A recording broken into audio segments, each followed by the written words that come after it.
Share a Slice is brought to you by Kiss Desserts. Kernal Kitch Roberts in the house. So much to talk to him about. We're sharing a cup and more importantly sharing a slice. Courtesy of the folks at Kiss Desserts.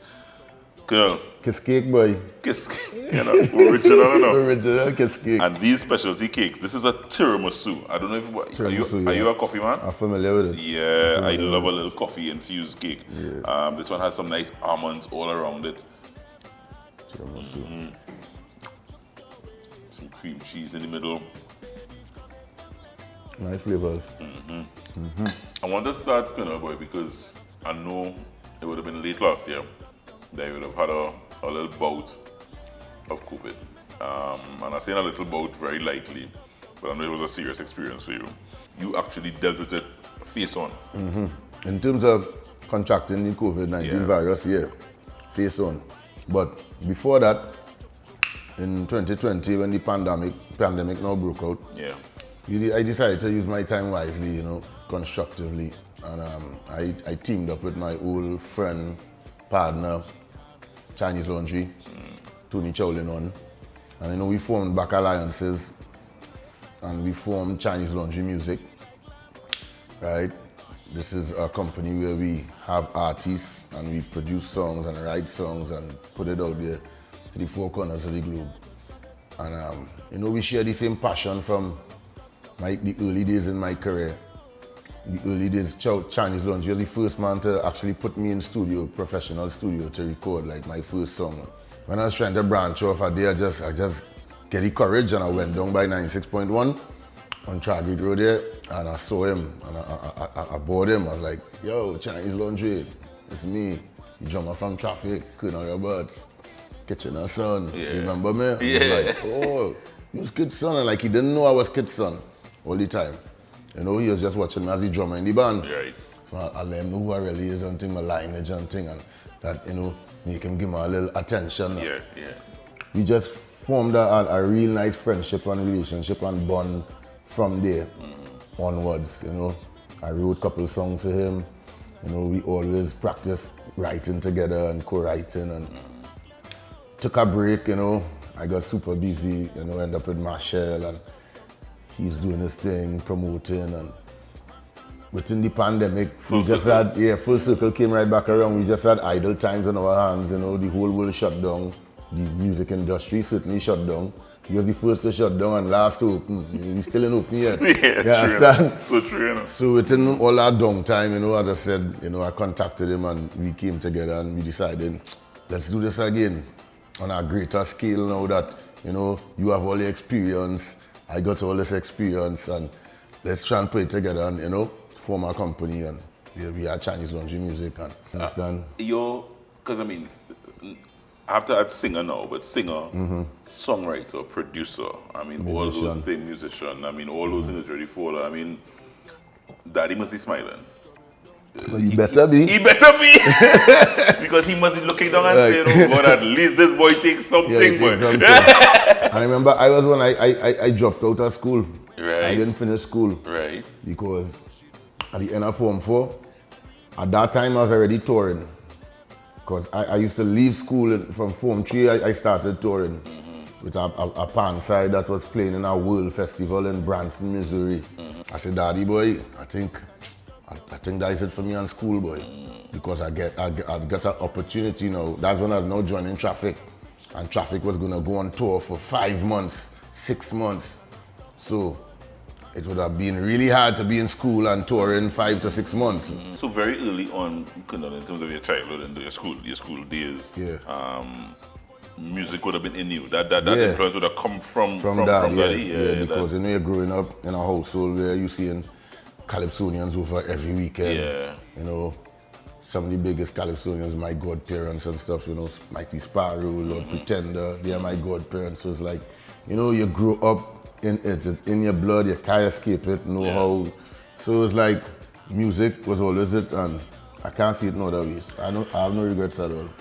Kitch would have been 100 years this year, based on what I'm hearing, based on the Audrey rhythm, that is now Centennial celebrations this year. So where did that come about from? That was our part, in the centennial celebrations that's going to occur later on this year. Yeah. So no, that was just, from the home camp.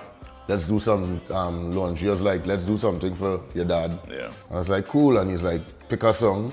You say, okay, let's choose one of the most classic records, Sugar Boom Boom, Audrey, which actually sold over 500,000 copies. The songs on the rhythm, you wrote all of them as well? No. Actually, I wrote my song last. You're right. Everybody else on the rhythm, they all wrote their songs. Serious. Writing and producing became a real thing for you. You were just throwing out hits. So when you hear it's Kernal behind that one, it's Kernal behind this one, and my songwriting began. Where did that inspiration come from?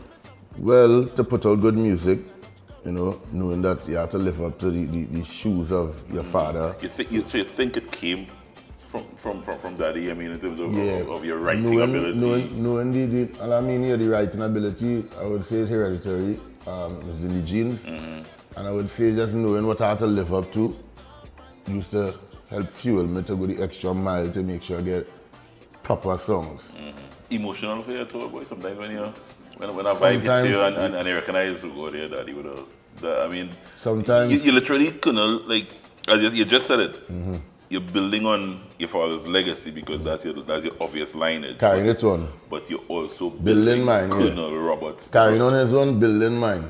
So sometimes emotions just step in, but I find ways to tailor it and buckle it in. But I don't mind. I shed a tear sometimes. Sometimes I just go on YouTube and watch his greatness that he left for us, and I might shed a tear from now and then, but it's more a happy tear. It's more happy tear that, boy, Dad, he was really great, boy. Yeah. You know what I mean? Before you leave, I don't know if you want to just share, because I said we were talking pandemic, we were talking COVID, but you kind of had a bit of a scare. Yeah, I did. With COVID-19. I did. Like when I got COVID in December, it was really bad. I was home and I was down. The fever was really intense. The body pain was really severe, and I ended up hospitalized.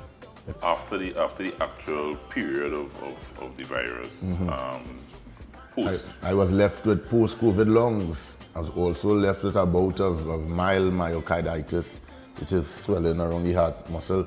And as a rock star for 26 years, smoking and drinking, That was your life? Yeah, that was my life. So now it was like intervention. COVID actually intervened in my life that I could safely say, no, I have to take it down. So, it happened for good, I want to say, because men doesn't like to go by doctor and take. True. We always running from doctor. True. So I found out a lot of things about me health-wise that it was really a crucial time in that I did find out these things. Yeah. You understand?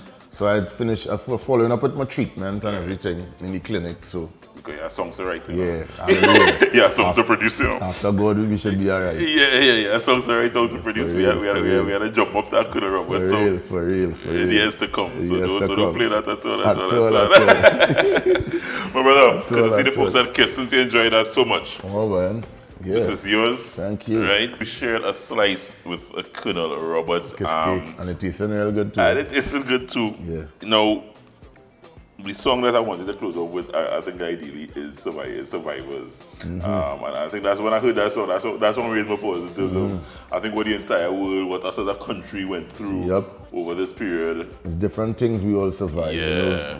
You survive mental, health-wise, financial, it could be a job, it could be a family, it's different issues, But once you're alive here today, you are a survivor. Yeah. So that song was coincidentally, ironically, kind of tie into my real life situation, surviving COVID-19.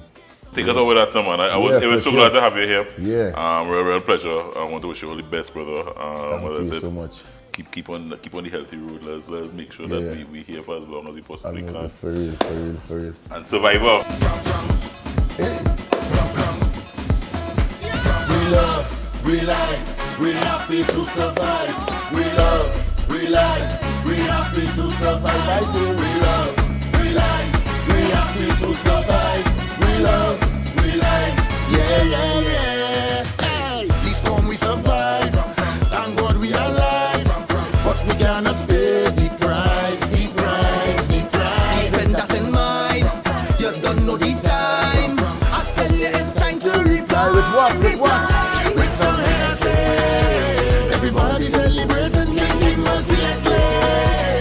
Started rushing up to we head now immediately. And I miss the festival so much, I can't wait to say.